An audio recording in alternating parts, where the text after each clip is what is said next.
Okay.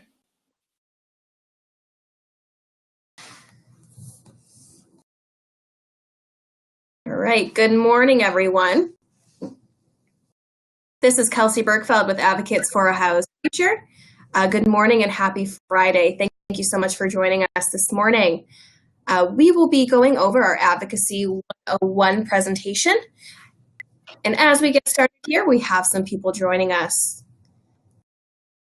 We'll get started in just a few minutes, so bear with us.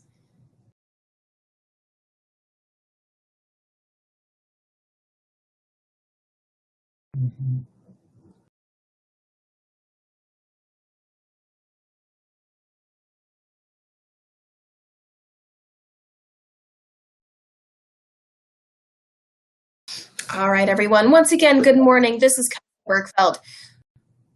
Advocates for Ohio's Future is a nonpartisan coalition. We have about 500 organizations that promote health and human service, budget, and policy solutions so that all Ohioans live better lives.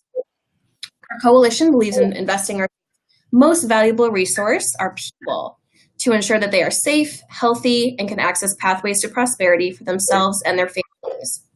The objective of our coalition is to address issues that impact poverty and low-income families. We believe that we must approach poverty in a holistic way and address it from many different areas of a person's life in order to make true progress and improvement. A few of the policy areas that we focus on are access to healthcare, food security, access to affordable housing, early childhood care and education, mental health and addiction services, aging and older adults, workforce development, K through 12 education, and also individuals with developmental disabilities.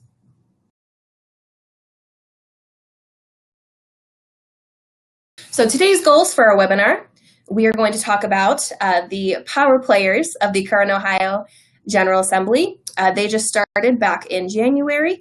Committees are up and running, and we are just about to embark on our biennial budget process. So during this presentation, you'll learn who are the best people to contact for your policy issues and areas, and who are the best people to target. We'll also show you how to contact a personal legislator when you want to connect with your elected official to tell them about issues you feel strongly about. We'll talk about best practices and advocacy strategies. There are a few different ways you can approach your legislator, and there are also, again, best practices and ways to make a lasting impact when you do engage with your state legislators.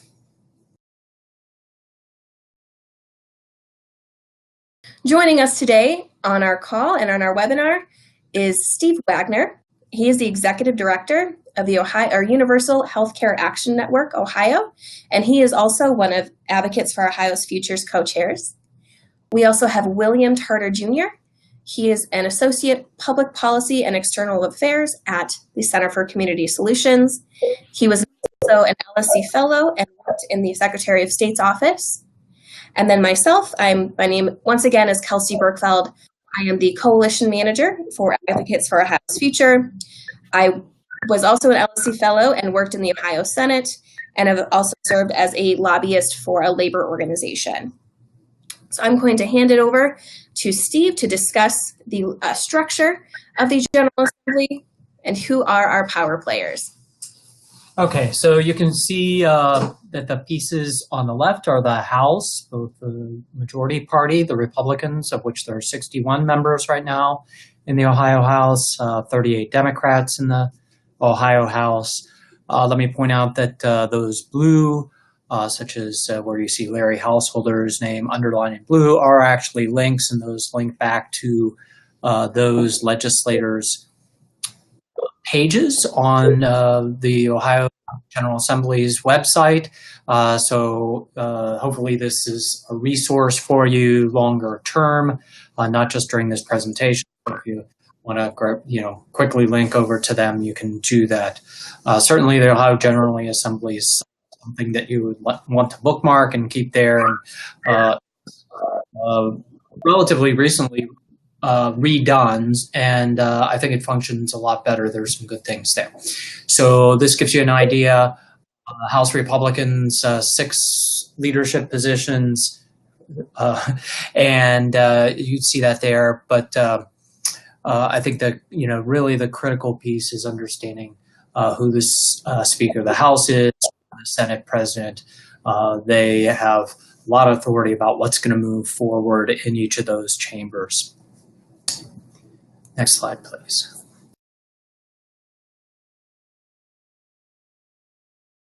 There we go. A few of the House committees that are important, and that we believe many of the bills that we deal with will move through those committees. Realize, though, that leadership can determine where any particular bill goes. So while it may seem like a bill fits directly under these, you need to be careful and pay attention to where that issue is assigned.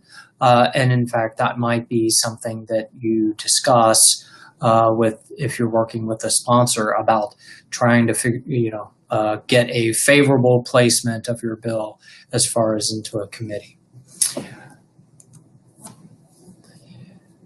The other piece to know about committees, I think I need to say this here because I don't think I have another slide to hit it on, is while you can sign up for, so on the General Assembly website, there's a place to search for legislation. You can actually create an account there and sign in, and it will give you updates on the legislation that you're interested in to identify. You can also identify that you're interested in committees, and it provides some updates there as far as when they're meeting otherwise. I would recommend, though, that if you're particularly interested in a committee, you contact the office of the chair of that committee and ask them to put you on their list to receive updates. That way you will be certain to know when the next hearings are, as well as get an email in your box about what the agenda is. Interestingly enough, with the House, you'll note on here that there is a time and a room for this committee, and that seems to be something that the Ohio House is doing this year. So take a look at that. That might help you in terms of your planning, but certainly get on that list so that you know if there are any changes. Again, you've got active links here that Kelsey put in, so you can link straight to the committee website. You've got the email addresses for both the chair as well as the ranking member of the Democratic Party, of the minority party here. So you see Stephanie House as that ranking member on that committee.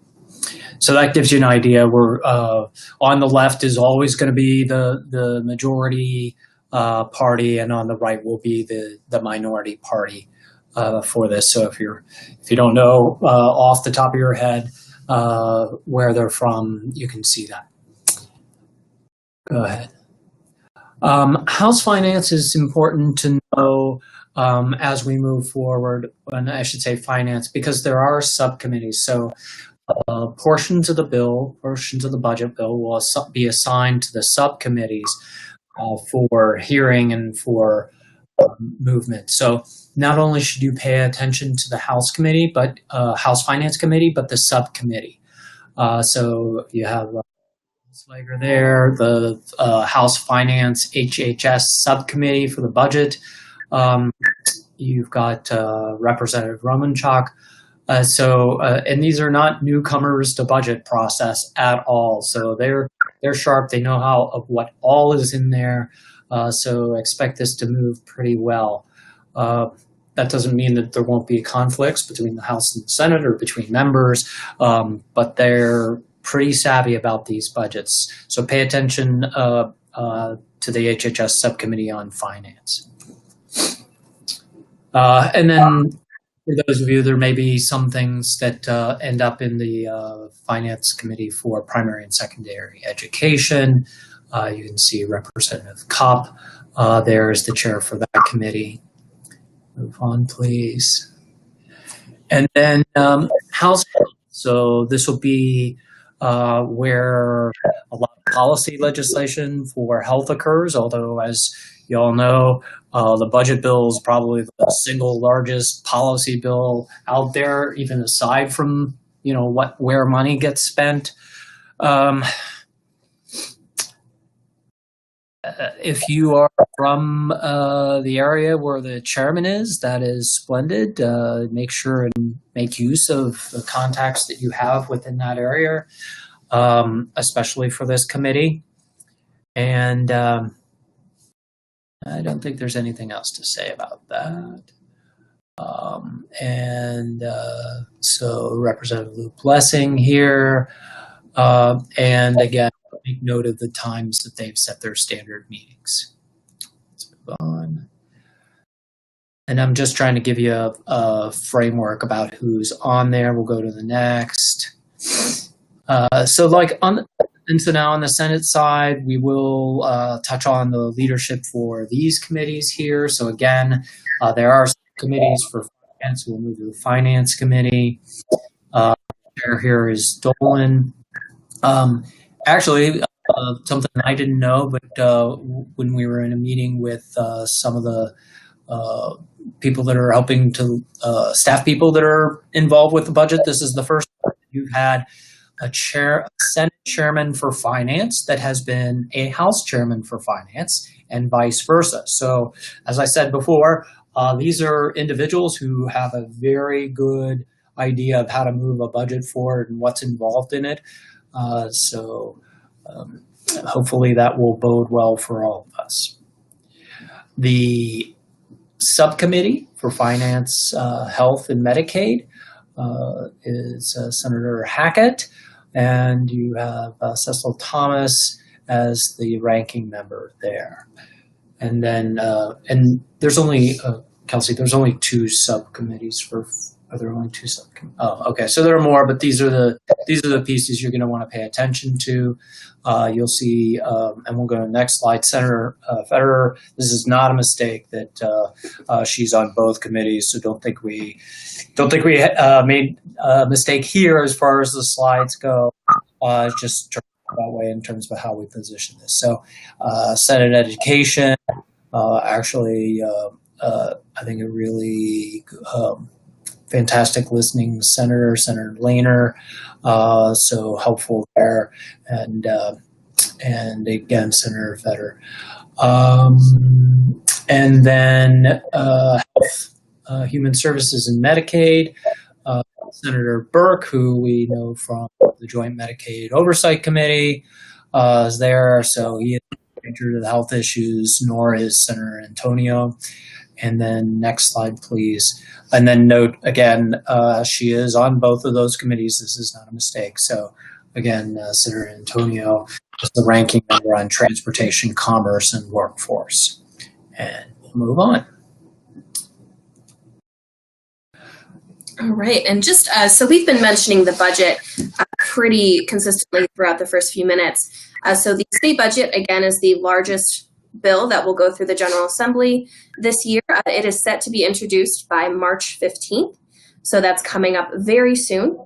It is the largest, again, money and policy bill that the General Assembly will see. So there is a lot of moving parts within that bill. The House of Representatives will consider it first. They will see what the governor has proposed and then send over their version to the Senate.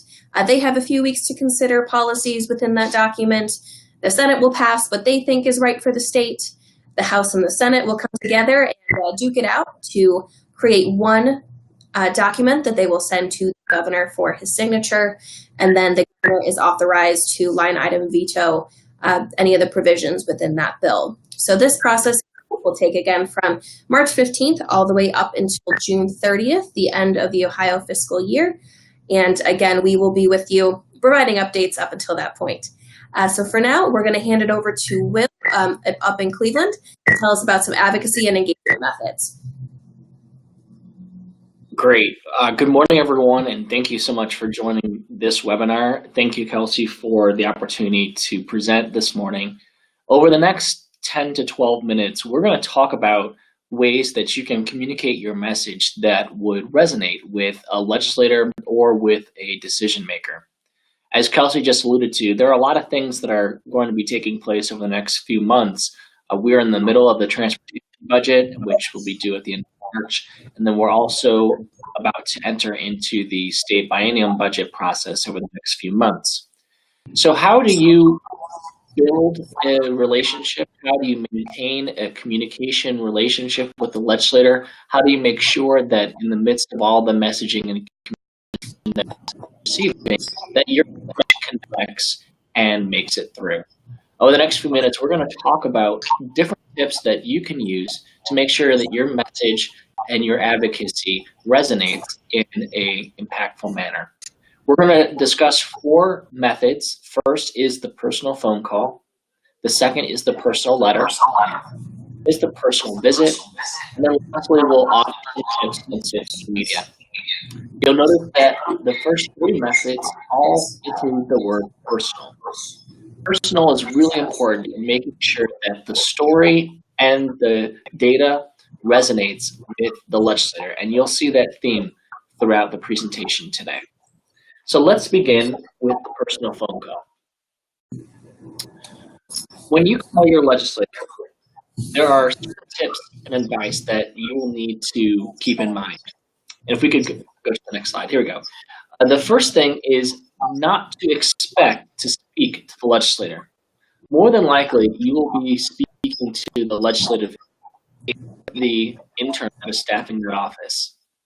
When you're speaking to that legislative aide or policy staff person, remember that while you might not be speaking directly to the legislator, you will be speaking indirectly to the legislator, because the stories, the messaging, the data that is taken by those legislative aid and policy staff will be delivered to the legislator for he or she to look over at some point. So don't have an expectation that you must speak to the legislator in order for your message to be heard. Therefore, be pleasant and be kind to the staff, because they are the gatekeepers of messages that come through. Some of the tips you can do is ask for the person's name, ask if how they spell their name. That can help both for your record keeping in terms of knowing who you talk to and when, but also allow you learn more about the person who you're speaking to. Let's say their name is Christina. You can spell with a C. That allows for the person who's receiving the call to know that you care about that person and you care about getting the information right, which again improves communication. If you are a constituent, let them know that right away, although phone ID can tell them that already. When you call in, when you say you're a constituent, it adds a certain level of gravitas to the phone call or to the message, because you are a voter. If you're calling on behalf of a nursing home or a school, you're calling on behalf of yourself, you're also calling on behalf of others, which again adds to the message. Try to sound like yourself.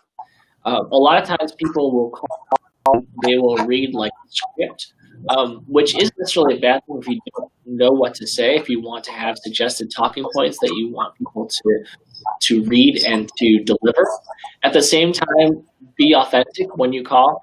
It's one of those things where if you're calling and you're sincere, it's not like other phone calls, because it's else better than you.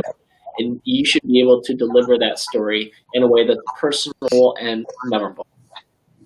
Know your expertise. What gives you credibility? If you've been an educator for 15 years, or if you've been a union worker for 20 years, it adds a certain level of expertise and credibility to your phone call. And you'll want to state that right off the bat. But keep it short. When you call and you have a specific thing that you like to address, speak to that in the phone call. Keep it brief, because more than likely there are other calls that are coming in, and you want to make sure that you're able to deliver your message quickly and effectively, but not be able to be lost amidst all the other calls that come in. And along those lines, be a good listener. If you deliver your message and share your concern or your issue, listen to the response, because that legislative aide might have tips and advice on where to go or how to effectively communicate those other avenues, or there could be an existing piece of legislation that they think the story would be a good fit. And you only learn that information by listening to what they have to say. Have a clear ask. If you have an expectation that you want to have a phone call back if their schedule permits, or to have something sent to you, make sure that it's clear in your phone call so there's no ambiguity on if this is just an input phone call where you're providing feedback, or if there's an expectation for some type of follow-up. The next advocacy method is a personal letter. In this day and age of technology, email is the quickest way to send messages.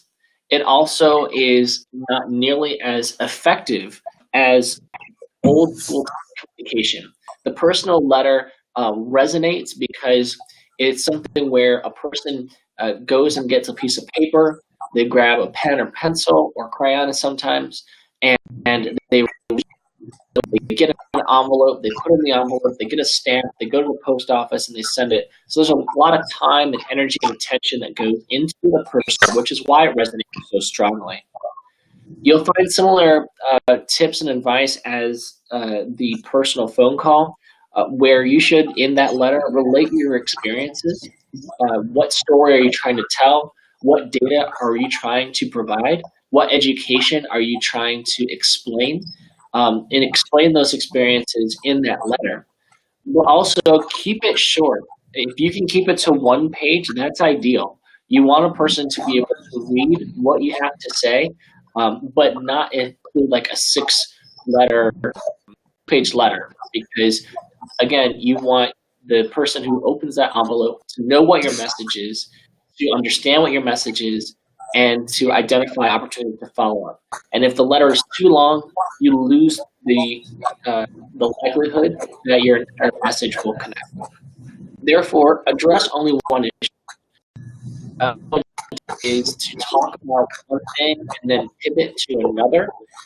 What that does is, if the legislator might be open to your first point, but he or she may feel that they're not as open to your message on the second point that you bring up, the second topic, that could reduce the likelihood of them connecting with the entirety of your message that you're trying. So one point at a time, one piece of communication at a time. If you need to write multiple letters about different topics, that's the best way to do it, not putting everything into one. If you're a constituent, handwritten is preferred. Again, it's one of those things where if you are a senior and you're writing on a paper plate to talk about the impact of senior food insecurity, that is extremely effective. Not just the medium, not just the message, but also the handwriting that goes into it. Now, if you work at an institution, I wouldn't necessarily recommend per se. Maybe you include with your typed letter examples of notes from individuals who would be able to corroborate the story that you're trying to convey. Always include an address. If you're a constituent, include your home address. If you're an organization, include your return address. Always ask for a reply. Again, if you are expecting a reply, make sure that that is explained ahead of time. Talk about the personal visit. Remember to schedule your meeting in advance. When you are scheduling your meeting, you want to make sure that you and the office are crystal clear on how long the meeting is going to be and the topics that you intend to discuss. So schedule that meeting with the legislator or the legislative aide. If you have constituents, make sure that's known ahead of time that you intend to bring 1 or 2 individuals with you. The reason is that you want to make sure there's enough chairs in the room so that have an opportunity to be seated, or if they need to go to a conference room, that is also something they can plan in advance. Don't bring too many people, though, because if you bring too many people to one meeting, there's a possibility that some people may not get the opportunity to speak. That could, again, take the discussion way off the rails if that's what you're not trying to do. Dress appropriately. For the most part, the attire at the State House or in many settings that our legislative aides or legislators work in is a business professional. Sometimes you'll see business casual, but again, it's one of those things where if you have the opportunity to sit down with them, that's the environment that she'll be in. Be on time, early and possible, but don't be surprised if you have to wait. If you are on time, then you're late. And the reason is because things come up all the time. Sometimes there's a line at security. Sometimes there are meetings that go long where there may be meetings that are letting out or more groups getting in. Make sure that some late to your meeting. But sometimes legislators are at committee meetings that will go long. So don't be surprised if you have to wait to have that meeting with them. Start with a compliment. Thanks so much for sitting down with me. I really appreciate you taking the time to hear my issue. Here are some of the things that I'm very concerned about. Here are some of the things that we wanted to share with you. State briefly, clearly, concisely the issues you want to address. It's one of those things where if you are clear and concise with your issue up front, it allows for no misunderstanding between the point that you are trying to communicate and the legislator or legislative aide who is listening. Personalize the issue. Very similar to the personal phone call, where you don't necessarily want to sound like you're reading a script or something that this is something you've done 10,000 times before. If there is a story that you need to explain, like if you are talking about the and you are a story about in current situation, you need to get to a job and it requires you to take 3 different buses, which takes 2 hours to get there and 2 hours to get back, and you're very concerned about public transportation or whatever the case might be. It's something where if you can personalize your story, then it is a very strong way to connect with that legislator or the legislative aide. Have a clear ask. Again, just like the letter, just like the phone call, if you have a clear ask, we like to invite you to our annual awards dinner, or we'd like to invite you to tour our facility. We'd like to schedule an opportunity for you to sit down with others who find themselves in similar situations. Have a clear ask of the issue is that you're trying to address. And invite the legislator, again, to visit your organization. If they are in the area, maybe they can find 15 or 20 minutes to do a walkthrough of your facility. Sometimes they do want media to see the walkthrough, and sometimes they don't. If they want to ask questions that they may not necessarily want to broadcast. So make sure that everyone is on the same page if that's something that you and the legislator choose to do. Finally, let's talk about social media. One of the key ways of constituent engagement is electronic media. Don't be afraid to talk to your legislators via social media. Many of them will already have Twitter handles or Facebook pages that they will use to communicate information out to their constituents, as well as to receive feedback on different topics that might be of interest. And sometimes you can tag them in post to start conversations or to inform that legislator to make sure that either they or their legislative aide are able to see whatever graph or article you're sharing. What you want to be careful of is guiding individuals to follow up on well, you want to encourage people to follow or retweet your posts, talk to legislators. What you can control is what you post, but what you can't control is what people post after you. So you want to make sure that if you are encouraging people as an FYI, saying, hey, this is something that we all should be paying attention to, you don't necessarily want to do it in a way that could open up criticism or insults, where it's like, I can't understand what this legislator is doing. And then people respond back to that with equal anger or vitriol.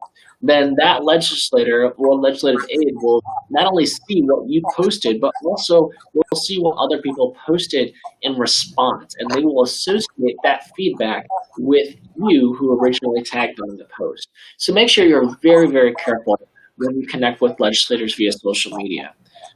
You can use graphics or tables, photos, or videos to accentuate your points. And that, again, is mostly used in an information and education standpoint.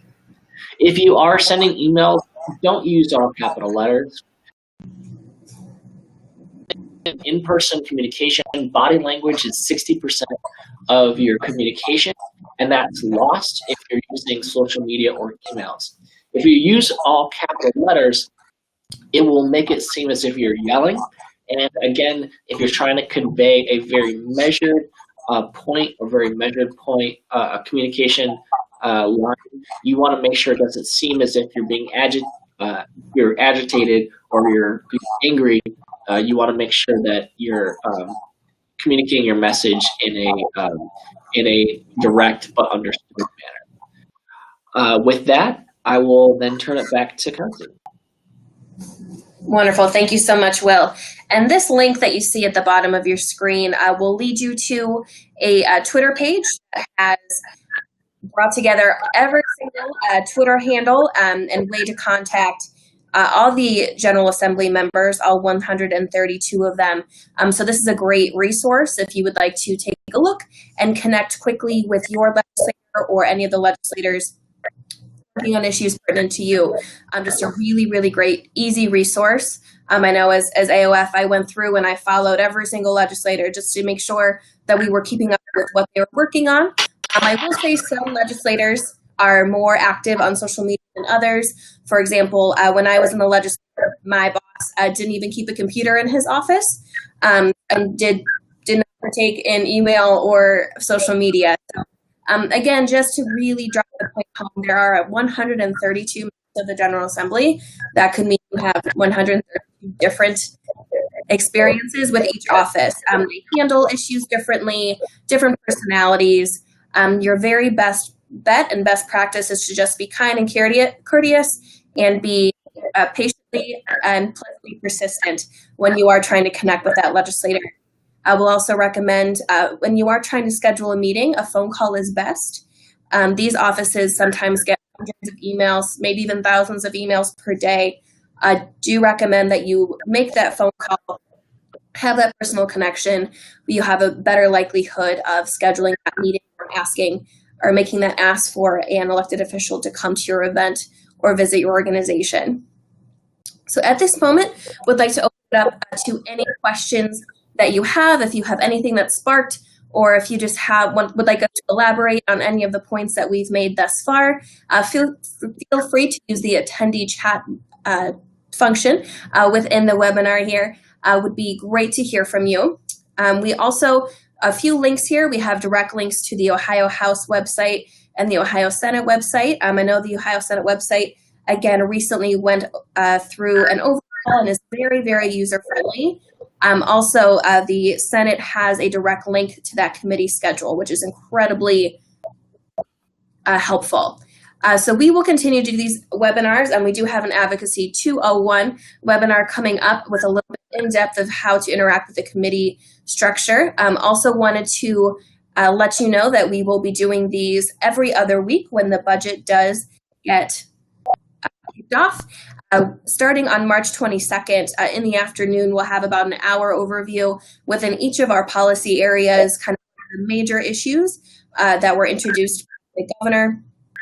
And as they move through the House, as they move through the Senate, continuing to provide updates.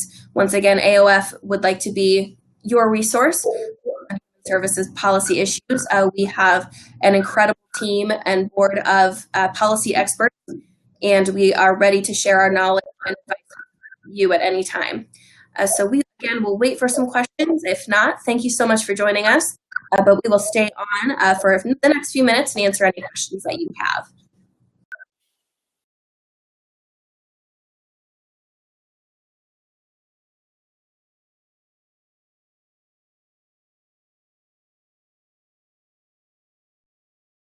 Our contact is on the next page. If you feel like emailing us or shooting any of our speakers today a phone call, please feel free to do so.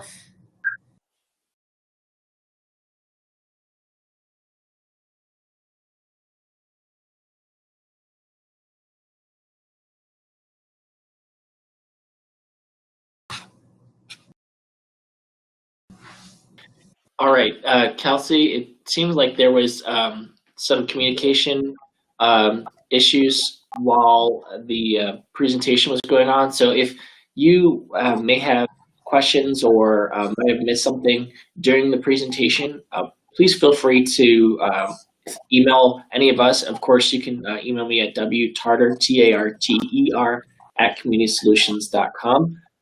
We will be following the state budget process from beginning to end.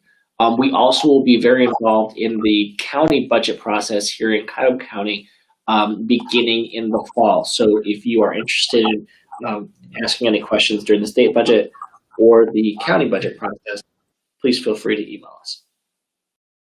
That's wonderful. Thank you so much, Will. Also wanted to mention we had a question come in. So the recording of the webinar will be posted online as well as just the slide version. We want to make sure all these links to these great resources are usable and will be posted by this afternoon on AOF's website. We'll go out with our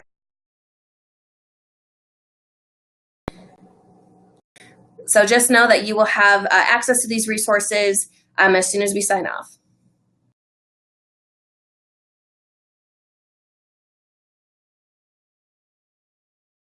And Rebecca, thank you. Yes, we will go ahead and send out the link to the presentation as well to all participants. Happy to do so.